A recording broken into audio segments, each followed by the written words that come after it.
Hello and welcome to my 30,000 subscriber Q&A video. I made a community post a couple weeks ago and then another comment on a recent video where people could ask their questions, and in the end I gathered 37 of them for this video. There's a lot of good questions, a couple of fun ones, a few people asked multiple questions which is cheating, but I answered them anyway. I've paraphrased some people's questions to make it easier and I'll point it out when I did do that. I've also attached everyone's name to the questions, and I apologise in advance if I get any wrong. So, here we go. Why is Eriador so depopulated? From Chester Bless 9441.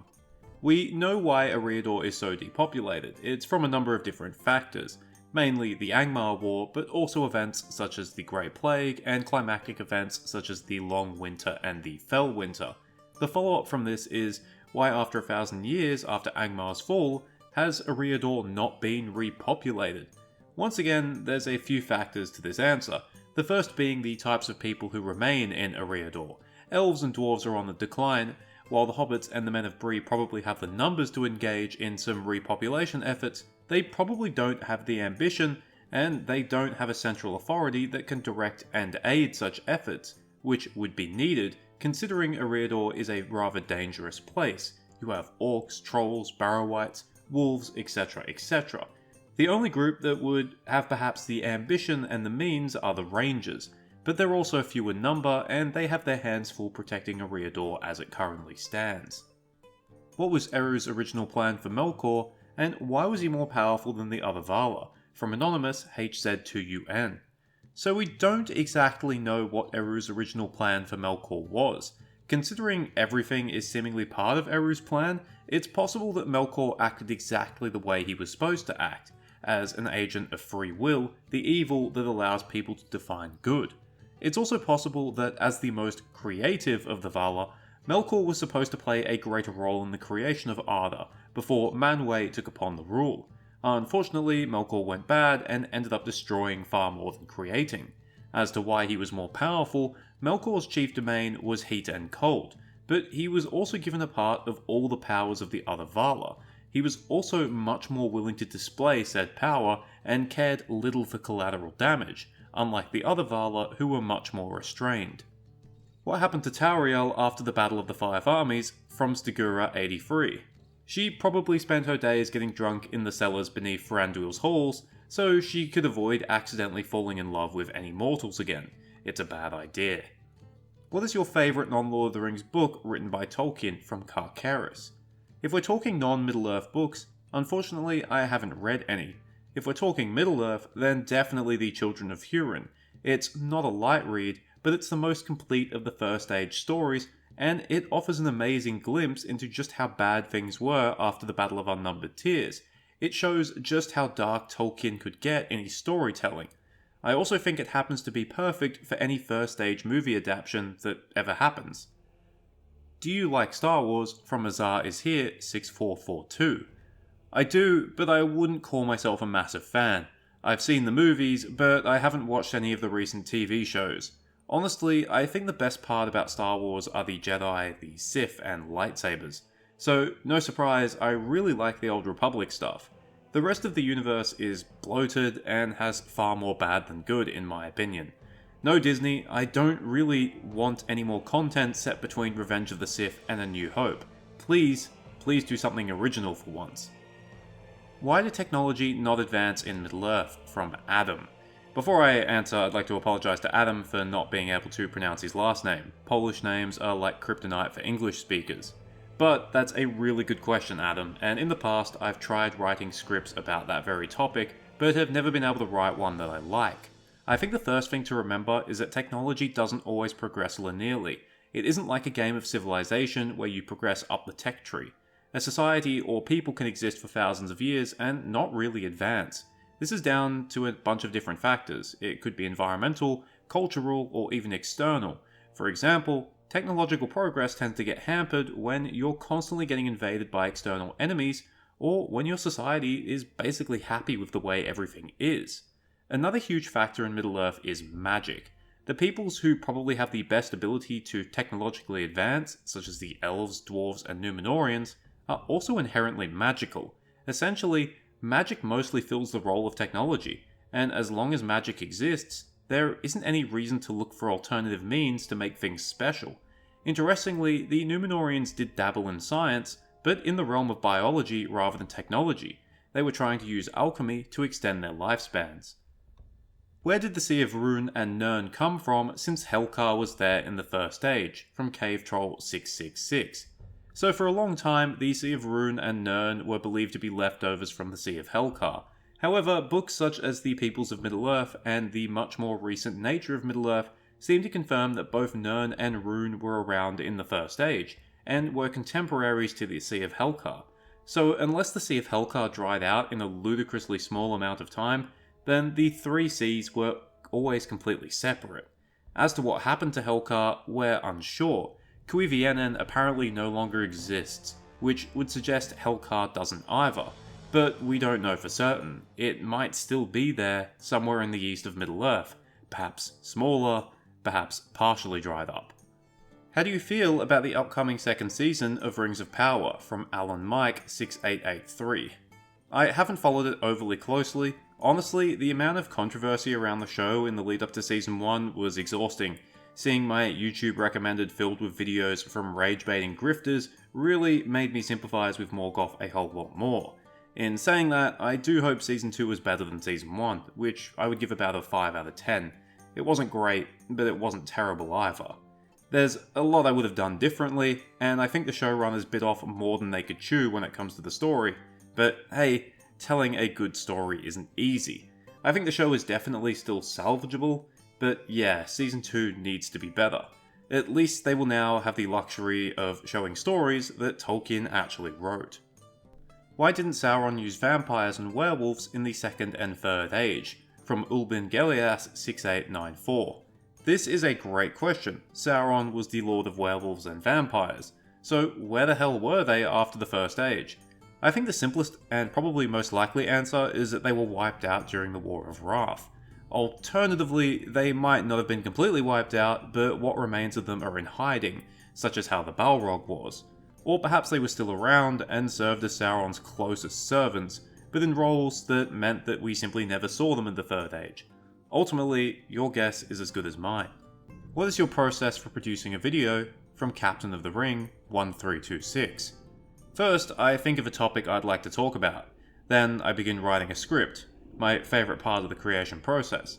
Unfortunately, some topics are hard to put into words, or I realise that it won't make for a good video. So I've probably written about 24 scripts that have never become videos, and have started several dozen more that only made it a few paragraphs.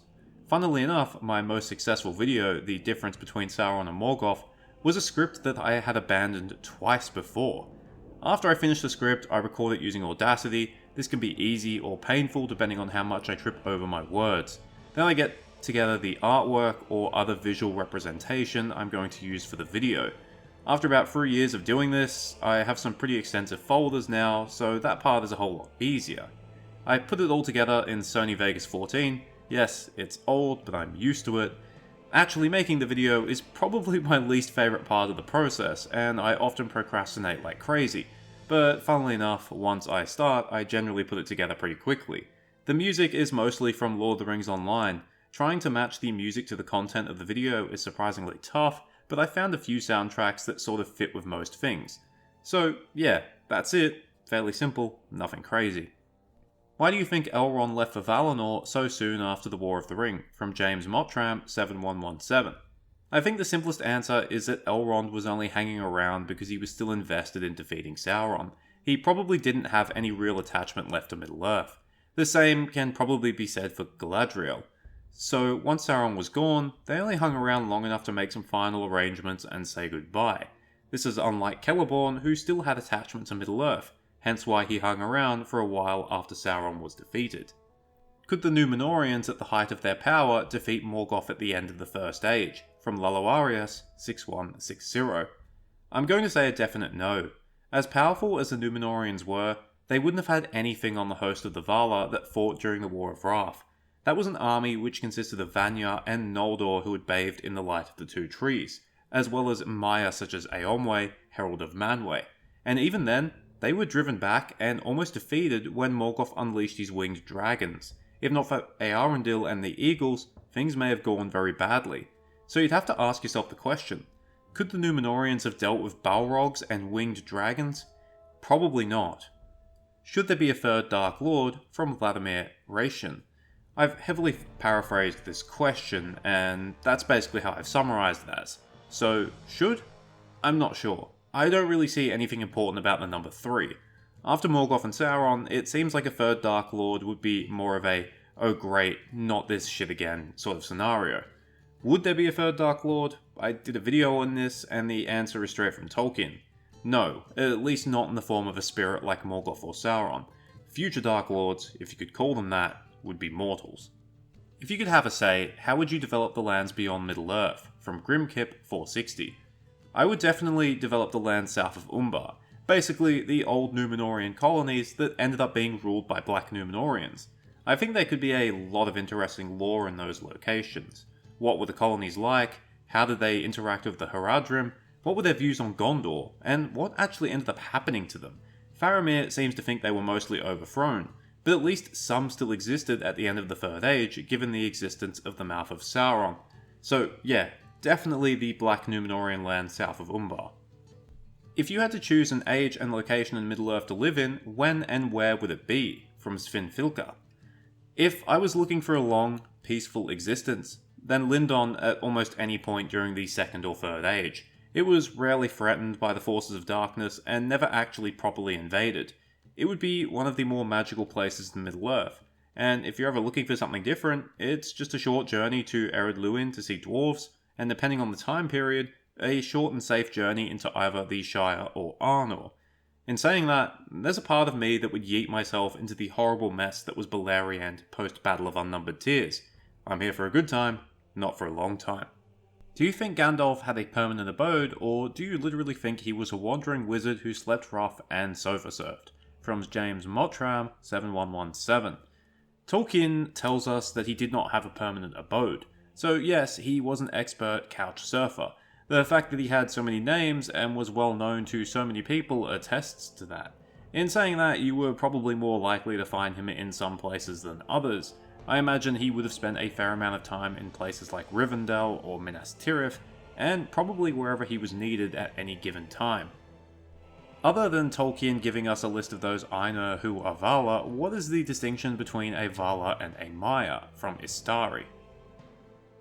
The main distinction is basically just power level. A lot of the Maiar are just lesser versions of the Valar that they serve, and are sometimes given important roles within the domain of that particular Valar. A great example is Ulmo, and his servants Osei and Uinen. Ulmo is the Lord of Waters, and has ultimate power of that domain, but he seems to delegate some of his responsibilities to Osei and Uinen. Osei is responsible for the coasts and islands, and loves creating powerful storms. His wife Uinen is responsible for sea creatures and sea flora, and tends to calm the storms that her husband creates. Ultimately, both answer to Ulmo, but both also have a great deal of power and responsibility. It's possible other Valar have similar hierarchies. Sauron may have occupied a position beneath Aule before he went rogue. Were all elves fair-skinned? From Horatius, son of Rome, 812. There's a bit of debate around this one, but I'm of the opinion yes. At different points, the Teleri, Vanya, and Noldor are all described repeatedly as either pale or fair. And considering all elves belong to these greater groups, even the Avari, there doesn't seem to be much room in the lore for elves being dark-skinned. This is unlike the dwarves, who, for example, never have their skin colour described in the lore.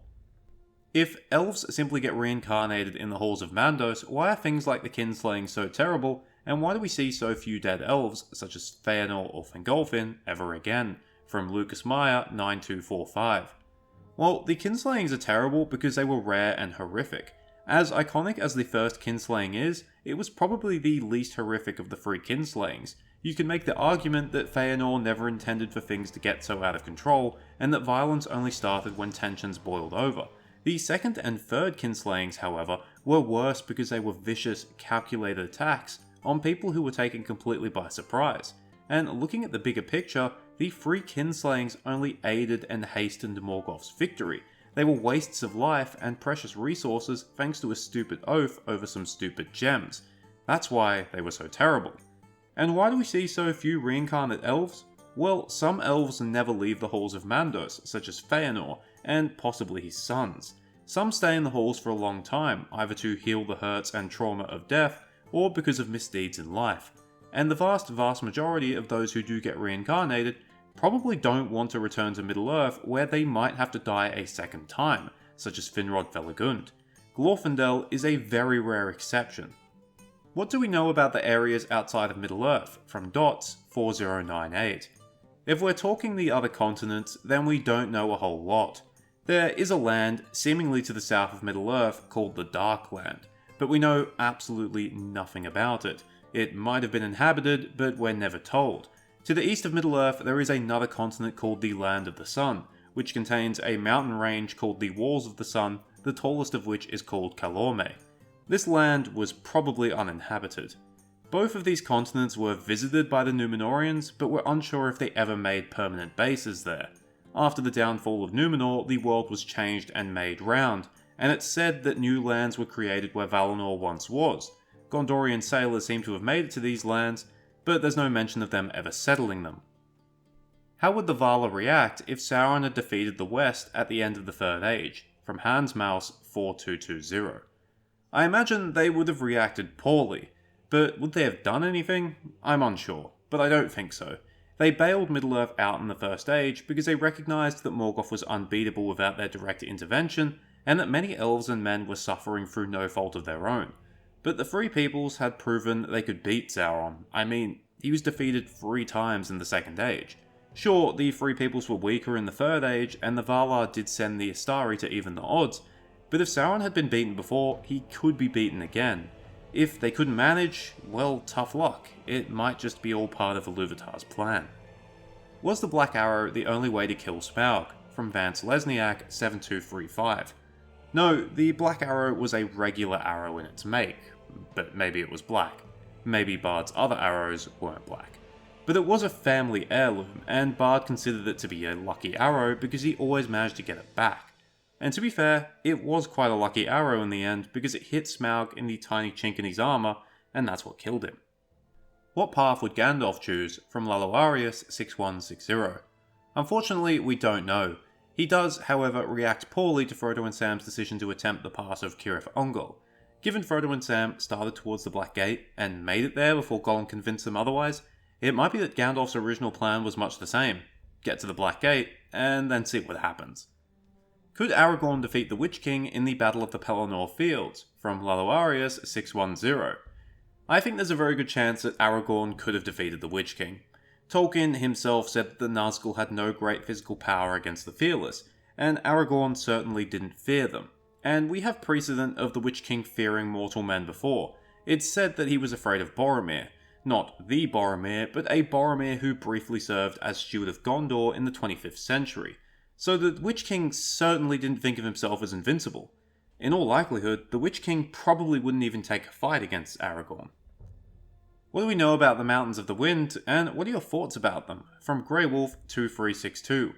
Okay, so for anyone wondering, the Mountains of Wind are a mountain range that existed in the east of Middle-earth in the Ambercantar 4 map. However, the mountains don't appear on the Ambercantar 5 map, which is the map of the world after the Valar first captured Morgoth. It's worth mentioning that while Ambercantar 5 was the last world map that Tolkien drew, it's also inaccurate if you go by the details in the story. So what happened to the Mountains of Wind? If we're taking Ambercantar 5 as gospel, the mountains got leveled. However, it's possible that they still existed somewhere in the east, but they're simply not as important as Oricani, the Red Mountains, so they don't get a mention. Do you plan to do a Middle-earth mystery video on Far Harad? From The Bestest Goblin 8495. I could, but I am not sure what I would talk about. I can't think of any real mysteries. It's more that we just don't know anything at all. I could, however, do a video speculating on what lies beyond in Far Harad and Rhûn. Would you just read The Lord of the Rings to us? From Jacob is an Idiot 8657. The Broken Sword already tried that and got a cease and desist, so I don't want to try my luck. And I don't think my voice could handle anything like that.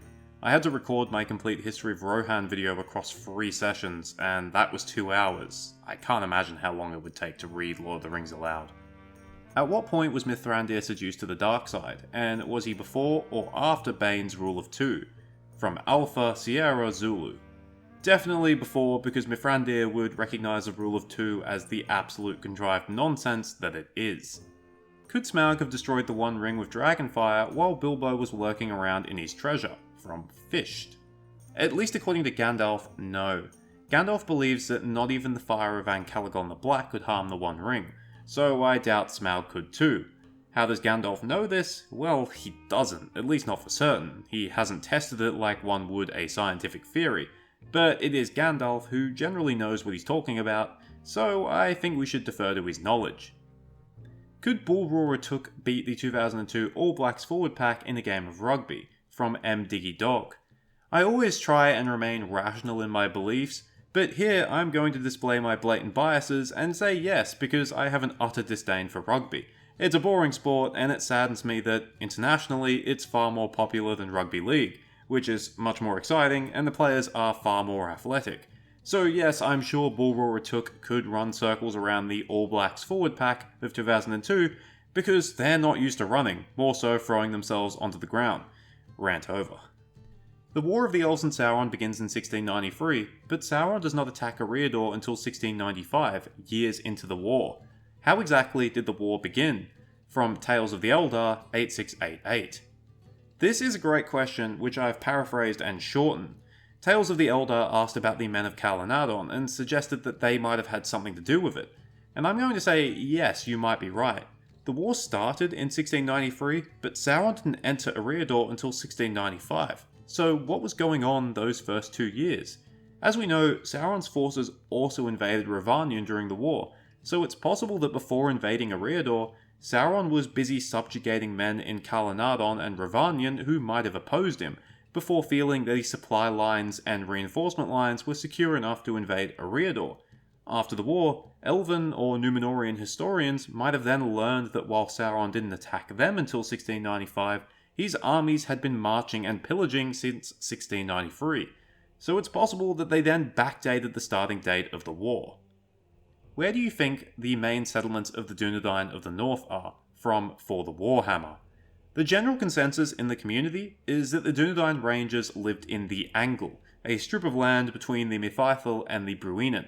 The reason for this is the apparent existence of a barely legible note that was part of the draft of the Tale of Arwen and Aragorn. And I'm inclined to agree. After all, when Halbarad gathered the Grey Company, he gathered 30 rangers from close proximity to Rivendell. He would not have had time to travel across the vastness of Eriador, so the rangers having their main settlement in the Angle would make sense. It also seems that quite a few rangers were stationed at Sarn Ford, considering they managed to hold off the Nazgul for a while until night fell, although there's no mention of a settlement there. I also like to think that the Rangers kept watches on some of their old ruins like Anuminas and Fornost, but there's nothing in the text that supports this. Was Sauron's army stronger in the Second or Third Age? From Lalo Arias 6160. As you can see, Lalo Arias is a regular contributor to these questions. But if we're talking about the end of either age, then definitely the Second Age. Sauron had spent much longer building and consolidating his forces in the Second Age compared to the Third, and he also had some higher quality soldiers such as the Black Númenóreans and apparently evil dwarves. There were very few of the former left at the end of the Third Age, and there's no mention of the latter. Unfortunately for Sauron, his foes were also much stronger at this point, so he lost. But the war did last a massive 12 years, which is probably a testament to just how powerful Sauron's forces were. What do you think about the supposed theory that Fingon and Maedhros were lovers? From Noah Everard 7921. As much as I am a supporter of Angbang, I don't think this one is true. They were definitely very close friends, and if they were real historical figures, I think there would be a decent claim that they were lovers. However, this is Tolkien, a devout Catholic, so I sincerely doubt he intended for them to be perceived that way. There's a lot of platonic love in Middle-earth, and I think that's as far as it goes when it comes to Fingon and Maedhros. What exactly happened on Númenor in regards to the lightning? Were these intentionally created by the Valar and killed people on purpose? And was Sauron hit as well, or was he immune to being hit? From Pariah 666, Panchi 42. This is an interesting one. The Valar and the Ainur in general, with the exceptions of those who went rogue, weren't supposed to harm the children of Ilúvatar, but it did happen. A few examples: Uinen crying at the slaughter of the Teleri, which caused a storm to drown some of the Noldor, or the fact that most sailors who attempted to go west during the First Age ended up dying as well because of the enchantments set around Valinor. In both these cases, the Valar aren't exactly directly killing, but there is collateral. The same could be argued for the storms that afflicted Númenor. They didn't specifically target individuals, but hey, if there's enough lightning, some people are bound to get struck. There is a theory that Sauron was actually responsible for all this, but I don't believe it. As for Sauron, it doesn't specifically say that he was hit. It says the dome of his temple was, and that he stood there and defied the lightning and was unharmed. Perhaps the temple was specifically targeted, but Sauron wasn't, so afterwards it was just a matter of chance that he wasn't hit. If he was hit, well, we don't know if he'd survive or not. Chances are, he might survive. How could the orcs be redeemed from Jemaigar? This is a tough one, because yes, Tolkien himself says that even orcs aren't beyond redemption. So how would an orc be redeemed? I did a video on the potential of good orcs, and came to the conclusion that while not impossible, it was extremely unlikely due to a number of different factors. They would have to defy their own broken nature, survive long enough to escape their fellow orcs, and then avoid being killed by elves, men, or dwarves. Then, an orc could conceivably start down the path to redemption. But how does one define redemption?